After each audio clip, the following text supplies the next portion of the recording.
The first time I heard this claim, I didn't believe it. Not because Hollywood is pure, please, but because it's too specific in the way rumors try to sound like facts. Names, numbers, a sentence that feels designed to leave a bruise. And then you look at what's actually verified, what's actually on record, and you realize this story isn't just messy. It's unstable. It's the kind of situation where grief, public curiosity, and unanswered questions collide. And suddenly people start filling the silence with whatever fits. But before we continue, please don't forget to like, subscribe, and turn on the notification bell for updates. So let's slow down. Rob Reiner and his wife, Michelle Singer Reiner, were found dead in their Los Angeles home in mid-December 2025, and their adult son, Nick Reiner, was arrested and later charged with 2 counts of first-degree murder, with prosecutors publicly describing special circumstances connected to multiple murders. That's the foundation. That's the part we can stand on without slipping. What we do not have, as of right now, in any credible public reporting I can locate, is verified evidence that Clint Eastwood has made the specific accusations circulating online, that he targeted my daughter, that there was an affair, that there's a precise count attached to it. I've looked for a direct statement, a reputable interview, a court filing, even a solid first-source citation. I'm not seeing it. And that matters, because it changes how we tell this story. Because here's the thing. The tragedy is real. The charges are real. The grief is real. And when something that heavy happens, when a household collapses in a single night, people don't just mourn. They search. They hunt for a reason that makes the horror feel explainable. A betrayal. A secret. A buried feud. Anything that turns chaos into a storyline. And that's exactly where this alleged Eastwood accusation lands. In the gap. Ask yourself this. Why would a claim like that surface months after the fact? Why not before? Why not at the height of the public attention, when cameras were actually pointed in the right direction? Why now, when the case is still moving through the system and so many basic questions remain unanswered? If you followed stories like this before, you already know how it goes. At first, everyone sticks to the official frame, police statements, charging documents, cautious headlines. Then the second wave hits. Neighbors, friends, sources close to the family, blurred timelines, half-remembered arguments. And then, the third wave, the one that spreads fastest, is the myth-making wave. That's where the internet starts writing its own script. The Reiner case, in particular, has already been pulled into conversations about mental health and family violence, because reporting indicates Nick Reiner had previously been placed under a mental health conservatorship years before the killings, and there have been references to a long history of instability and treatment attempts. That doesn't explain what happened, and it certainly doesn't assign motive. But it does underline one thing. This is not a clean story. It's not a neat headline with a neat villain and a neat twist. So when a sensational allegation drops into the middle of that, especially one involving a legendary figure like Clint Eastwood, it's tempting to treat it like a missing puzzle piece. But what if it's not a puzzle piece? What if it's a match? Because an accusation like that doesn't just add scandal. It changes the emotional geometry of everything around it. It forces you to look at relationships differently. It makes you wonder who knew what, who stayed quiet, who protected whom, and what people were willing to tolerate behind closed doors as long as the public image stayed intact. And I want to be careful here, because there are two realities moving side by side. One reality is the documented case, a double homicide allegation, a son charged, a family wiped open in public view. The other reality is the swirling narrative. That there were deeper betrayals and secret wounds that predated the tragedy, and that someone famous finally decided to speak. Maybe you've already seen the posts. Maybe you've heard the quote repeated like it's courtroom testimony. Maybe you're sitting there thinking, come on, there's no way that kind of statement exists without a clip, without a transcript, without a credible outlet putting their name on it. That's exactly the right instinct. Because if this claim is real, if Eastwood actually said anything even close to what's being attributed to him, then there should be a trail, a trace, something you can point to that isn't just a screenshot of a quote floating through algorithm fog. And if there isn't, then the question becomes darker in a different way. Why are people so ready to believe it? What does it say about the story we've come to expect from famous men, famous families, and famous power? What does it say about us, that a tragedy involving parents and a son can't just be a tragedy. It has to be fueled by a secret sin, a hidden affair, a betrayal sharp enough to explain the bloodshed. I keep coming back to that word, explain, because in the reporting that is available, law enforcement hasn't publicly laid out a motive. When motive is missing, the vacuum gets loud, and the louder it gets, the more it invites narrative trespassers. People who don't actually know, but feel entitled to decide. Now, none of this means there weren't private conflicts. It doesn't mean the Reiners lived in some perfect bubble until the moment it shattered. Real families have stress fractures you don't see from the street. Hollywood families sometimes have entire fault lines running through them. But we owe it to the truth, and frankly, to the audience, to separate what is verified from what is merely viral. So here's how we're going to do this. We're going to walk through the timeline that is solid, the relationships that are documented, the public record, and then we're going to examine how this alleged Eastwood claim entered the conversation, why it spread, and what would have to be true for it to be credible. And along the way, we're going to ask the uncomfortable questions people usually avoid because they don't fit neatly on a thumbnail. Questions like, if a powerful man heard something troubling about someone in his orbit, what do you do with that? Do you confront it? Do you protect your family quietly? Do you keep the peace because the blowback would be worse than the silence? And another one. This one matters more than it seems. If a family is in crisis and someone is spiraling, does the outside world ever truly see the warning signs? Or do we only recognize them after the fact, when it's too late and the story has already decided what it wants to mean? Because the hardest part about cases like this is that grief makes people honest in strange ways. Sometimes it makes them confess. Sometimes it makes them accuse. And sometimes it makes them grab at any narrative that turns pain into purpose. But the timing here, this months later emergence of a claim this explosive, forces a choice. Either something happened behind the scenes that the public hasn't been told, or someone is exploiting a tragedy to attach a scandal to it. And if that sounds harsh, sit with it for a second. Think about how many times you've watched a story mutate online and wondered, later, how anyone ever believed the early version. So the real hook isn't the rumor. The real hook is this. In a case where the central facts are already devastating, why are people trying so hard to add a betrayal storyline on top? And who benefits from that? Because once we start tracing where this allegation came from and what it connects to in the Reiner timeline, one detail keeps resurfacing, quiet, easy to miss, but impossible to ignore once you see it. And that detail points to a relationship everyone assumed was harmless, until it wasn't.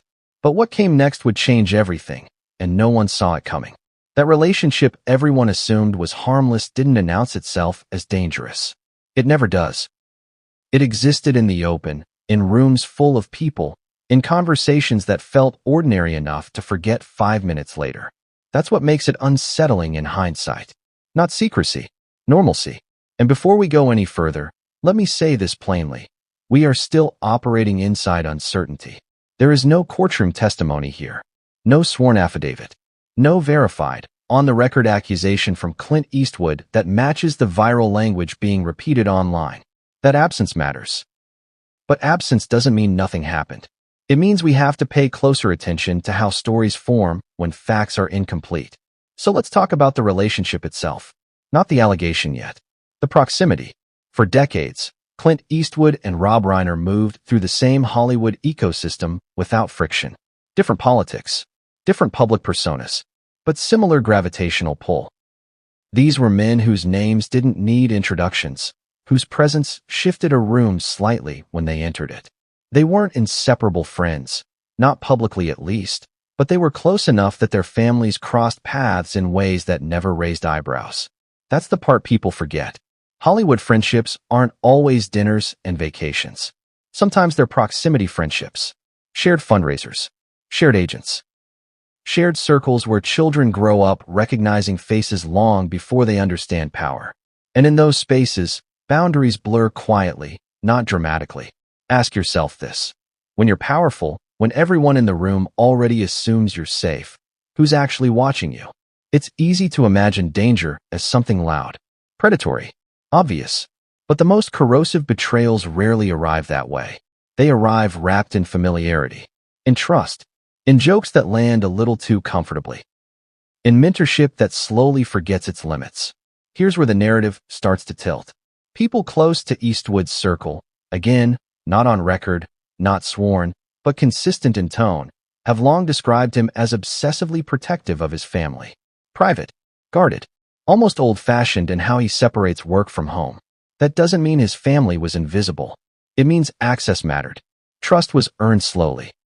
So if we're going to entertain the possibility that something crossed a line, the first question isn't how outrageous it was. The first question is how it could have gone unnoticed for so long. And that brings us back to timing. The alleged accusation doesn't surface during Reiner's lifetime.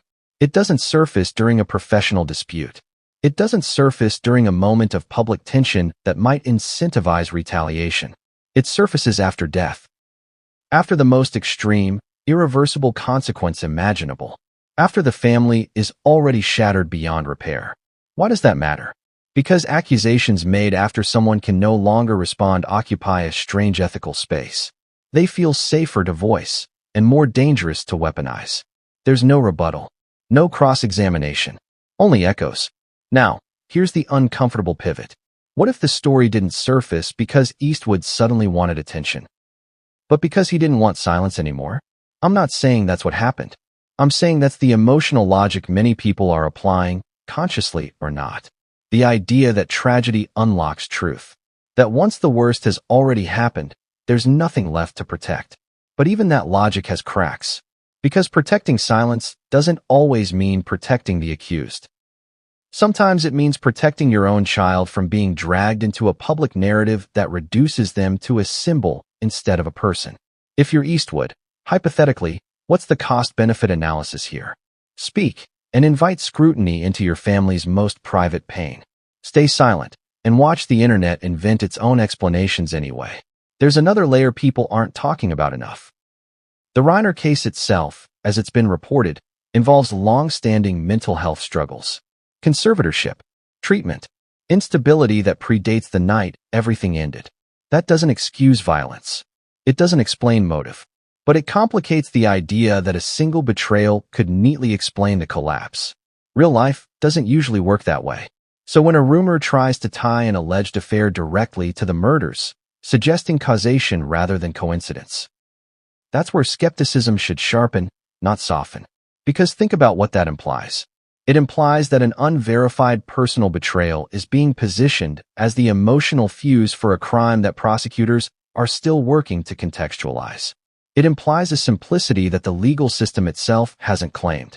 And simplicity is seductive when reality feels unbearable. This is where the internet excels and fails at the same time. It connects dots faster than facts can keep up. It assigns meaning before meaning has time to exist. And once a story feels right, it doesn't matter how thin the sourcing is. People repeat it as if repetition itself were proof. But repetition isn't evidence. It's momentum. And momentum can crush nuance if you're not careful. So let's pause on the allegation again, not to dismiss it, but to frame it properly.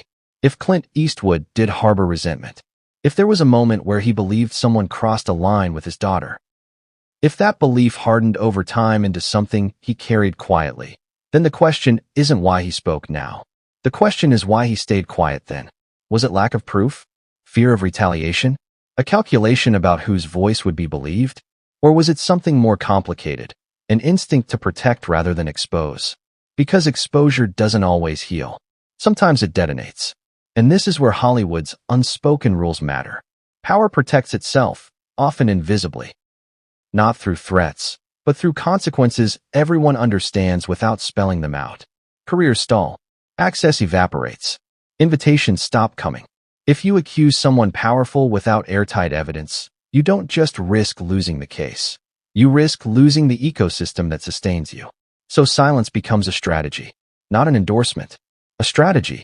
Now layer that onto family dynamics. If you're a parent, do you ask your child to relive something painful in public just to satisfy a moral impulse? Do you gamble their privacy on the hope that truth will be believed rather than dissected? These aren't abstract questions. They're the kinds of questions people wrestle with privately for years. Sometimes decades. And when those internal battles finally spill into public view, often after death, after tragedy, they don't arrive neatly packaged. They arrive distorted, amplified, stripped of context.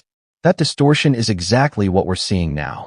Because the story circulating online doesn't just accuse. It specifies numbers, frequency, intent.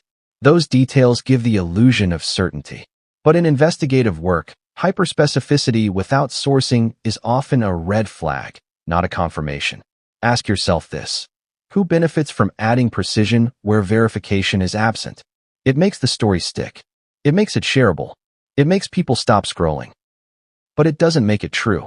At the same time, and this is where things get uncomfortable, false stories don't always come from nowhere.